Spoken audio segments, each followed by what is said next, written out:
Привет всем, кто хочет увидеть, как строится настоящий гоночный болид на базе суперспортивного гоночного двигателя от мотоцикла Yamaha R1 в обычном сыром гараже. А иногда даже и в подвале без окон и без дверей. На борту у нас 159 вольт, и мы начинаем. Прежде всего хочется выразить огромную благодарность вам, ребята, за поддержку этому самому каналу и этому самому проекту в виде доната. Большое вам спасибо, ребята.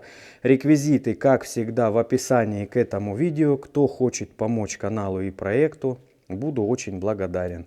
Ну а сейчас мы приступим к сборке рычагов. Уже сегодня мы увидим первые очертания. И я вам все подробненько расскажу, как что будет выглядеть. С 3D модели гоночного болида я взял и перерисовал на обычный клочок бумаги очертания будущих рычагов.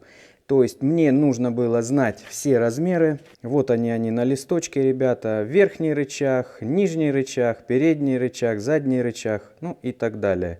Они будут изготавливаться в зеркальном порядке, поэтому здесь всего лишь 4 рычага нарисовано, но будет их всего 8. В Леруа купил огромный лист ДСП, там же мне его распилили на 4 кусочка. И это, собственно, и будет основа для кондукторов. Также я закупился еще крепежом, чтобы было удобно крепить. Вот, смотрите, сколько крепежа набрал. По-моему, это многовато. Но ничего, такие болтики и такие широкие шайбы, они всегда пригождаются. Это очень ценный ресурс для мастерской. Сейчас моя задача все разлинеить, ну а потом мы будем пилить карбоновые трубки и все склеивать. Думаю, что по ходу пьесы буду еще вам все подробненько объяснять, как это работает.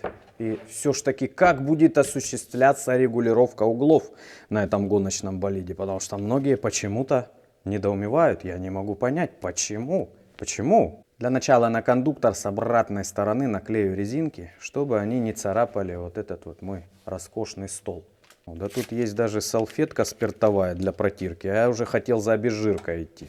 Вот это прикол! Ну что ж, воспользуемся. Хотя спирт, по-моему, не самая лучшая обезжирка в мире. Ну. И все-таки обезжирочкой надежнее будет. Плюс сохнет быстро. На самый край наклею. Если болты будут мешать, вырежу часть. Да, друзья, я прекрасно понимаю, что долго вас уже за нос я вожу. Ну, куда деваться? Дело такое непростое. Приходится очень много думать. Ваши мысли тоже постоянно анализировать и отсеивать приходится. Ну, куда деваться? Видите, дело непростое. Ввязался я в мега-авантюру такую. О, вот так теперь оно стоит и не царапает стол. Великолепно. Подписываем обязательно, чтобы не запутаться потом. Как вам такой почерк? По-моему, огонь. Для того, чтобы сделать точный кондуктор, я сделаю еще один мини-кондуктор, потому что много повторяющихся размеров, и будет удобно просверлить через него. В деревянных деталях отверстия, ну, то есть за счет металлических отверстий лучше попадать.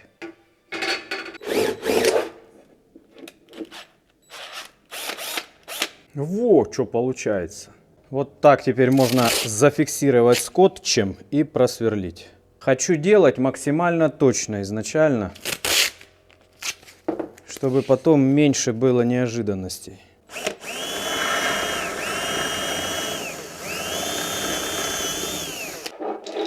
Коллективно посовещавшись с подписчиками в телеге, мы решили, друзья, что нижние рычаги будут у нас основаны на 12-х ШСах, более мощных.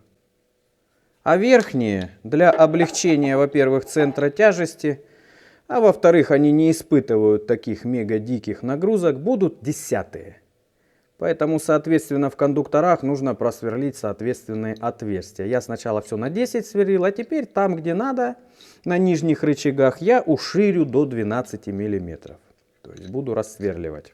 То есть тут, получается, идет дикая просто борьба за каждый грамм из-за понижения центра тяжести. Опять же, вот это верхняя часть рычага, а это часть нижнего рычага. Видите, она больше и тяжелее раза в 2.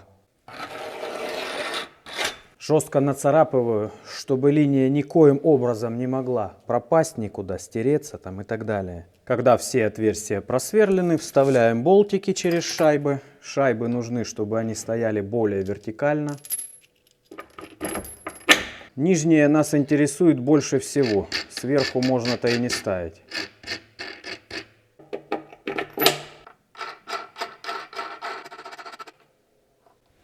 Все.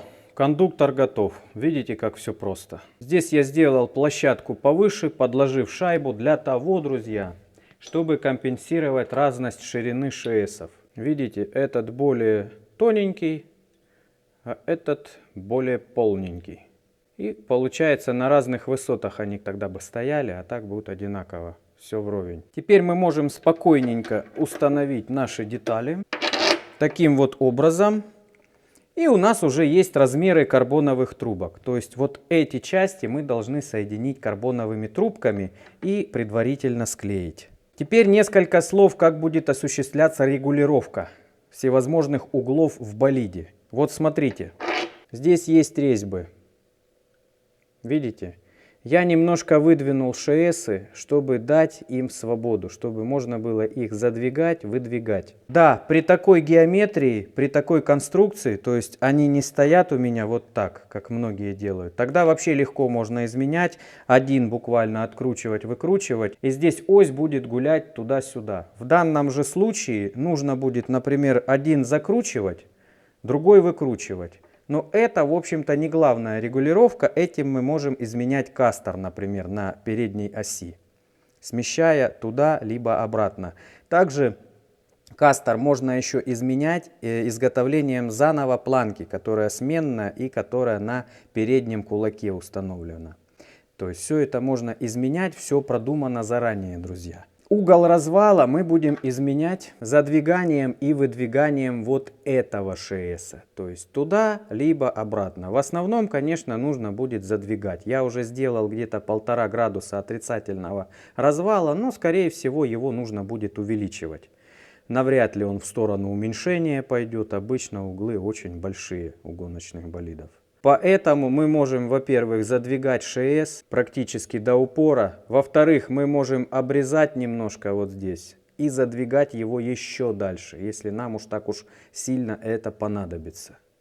Ну, выдвигать не хотелось бы, потому что чем мы дальше ось вот эту отдаляем, тем сильнее при торможении у нас будет страдать эта деталь. Потому что, видите, она здесь на резьбе, хоть резьба и 14-я, мощная, но все равно это может немножко страдать, если сильно будет выдвинут он.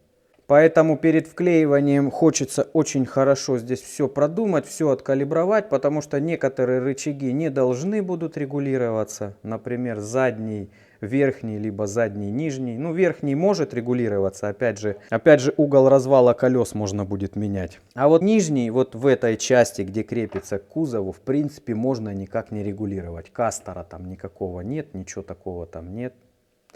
В принципе, можно не регулировать. Там единственно будет регулироваться вот в этой области угол схождения колес задней оси. Ну а передней оси угол схождения будет регулироваться на рулевой рейке. Сами понимаете, как на любом автомобиле. Интересно ли, хватит ли мне гаек, потому что что-то их здесь нужно прям очень-очень много. Сразу хочу заложить под вклейку 4 рычага.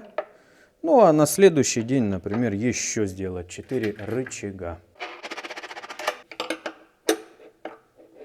Обратите внимание, центры осей цилиндрических деталей должны быть на одном уровне. Опять же, когда готовы кондуктора, здесь можно хоть со сталюги делать, хоть с чего угодно рычаги. Их можно будет потом повторить, когда есть уже базисные размеры. Их нужно будет сохранить. Тут вот можно будет вот так отпилить лишнее, много лишнего получилось. Самый сложный задний и нижний рычаг. На нем, собственно, и интереснее всего будет показать весь процесс. Процесс здесь уже несложный. Осталось всего лишь поотпиливать карбоновые трубочки и повклеивать их. Хотя хочу еще понаносить риски, чтобы лучше держалось. Наносить буду напильничком немножко рисок. Здесь Есть центрирующая втулочка, потому что размер нестандартный, 15 мм. Резьбы такой не бывает. Рычаг асимметричный, то есть они не одинаковые, левый, правый. Поэтому нужно будет менять кондуктор немножко. Вот этот болт ставить вот сюда, а этот туда. Ну, все отверстия уже просверлены, все подготовлено, друзья. Осталось немножко загрубить здесь поверхность, чтобы при дальнейших операциях у нас ничего не провернулось. Это, так сказать, вместо всеми нами любимой пескоструйки. Чисто увеличить адгезию для эпоксидной смолы. Взял самый грубый напильник и погнали. Готово! Обезжириваем. Берем красивую жидкость, без цвета и с вкусным запахом. И погнали. Сейчас на ваших глазах будет происходить магия. Так, руки надо тоже обезжирить. Ставим все обратно. Точнее, не все, почти все. И достаем карбоновые трубки. 3 штучки, по идее, должно хватить. Отмеряем трубочку на глазок. Обычно вот так пальчиком зажимаю. И отпиливаем, ребята, отпиливаем.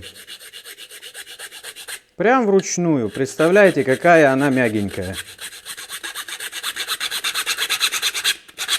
Вот, в режиме реального времени, без ускорений.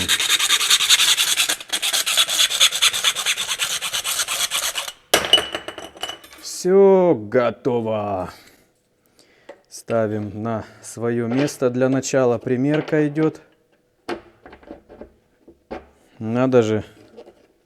Не подрасчитал.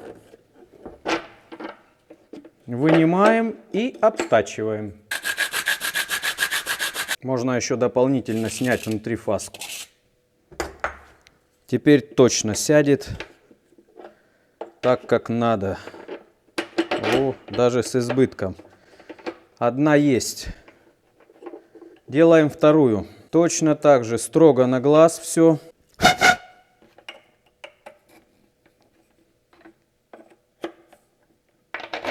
Такой вот задний, нижний карбоновый рычаг будет. Ну, точнее, частично карбоновый.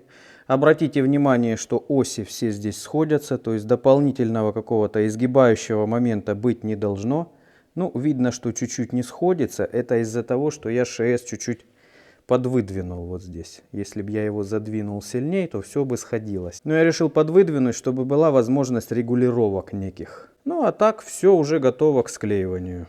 Так что сейчас буду разводить эпоксидочку, и мы все склеим. Вот эта часть рычага будет отвечать за регулировку схождения задней оси. Здесь я опять же оставил довольно-таки много места для регулировок. Все интересуются, а почему тут только правая резьба. Да, друзья, можно всегда выкрутить болтик, покрутить винтик, насколько нам нужно, и обратно закрепить. Никаких проблем здесь вообще нет. Любой болт легко выкручивается, любой ШС легко снимается. Тут вообще в этом плане никаких, ни малейших проблем нет. Проблема только создать болид, чтобы он был очень быстрый и хорошо ездил. А так вообще-то тут все нормально. Клеить буду на специфический эпоксидный клей. Это подарок от Алексея, ребята. Давненько я его использую. Еще у меня более чем по полбанки. Немножко начинает уже деградировать, подвысыхать клей. Но он все еще хороший. Его специфика в том, что он как бы подрастворяет карбон немножко и сливается с ним в единое целое. Ну, к алюминию плохо все прилипает, если честно. Но я думаю, будет нормально держать благодаря шероховатостям. Вот так выглядит изнутри. Запах, кстати, весьма специфический. Такой какой-то запах детства, запах моделки. Прям классно пахнет клей. Интересно, так скажем. Размешивается 1 к 1. Последнее время все делаю по весам. Нельзя доверять в таких вещах глазомеру, иначе качество эпоксида будет не очень. Погнали размешивать и погнали клеить. Густой эпоксид. Видите, какой. А вот застывает он довольно-таки быстро. Сейчас прохладно в подвале. Поэтому успею, думаю, склеить все 4 рычага. Клеил очень серьезные вещи на этот клей, пока ни разу не подвел. Думаю, такая тенденция продолжится и далее. Намазываю обе стороны, то есть и трубку, и алюминиевую часть. Плотненько вставляем. И в том же стиле остальные части рычага. Процесс склейки идет очень быстро. Не прошло и 3 минут, уже все намазано. Никаких автоклавов, я думаю, для этого не нужно. Все будет работать и так. Все, ребят, соединяем оперативно.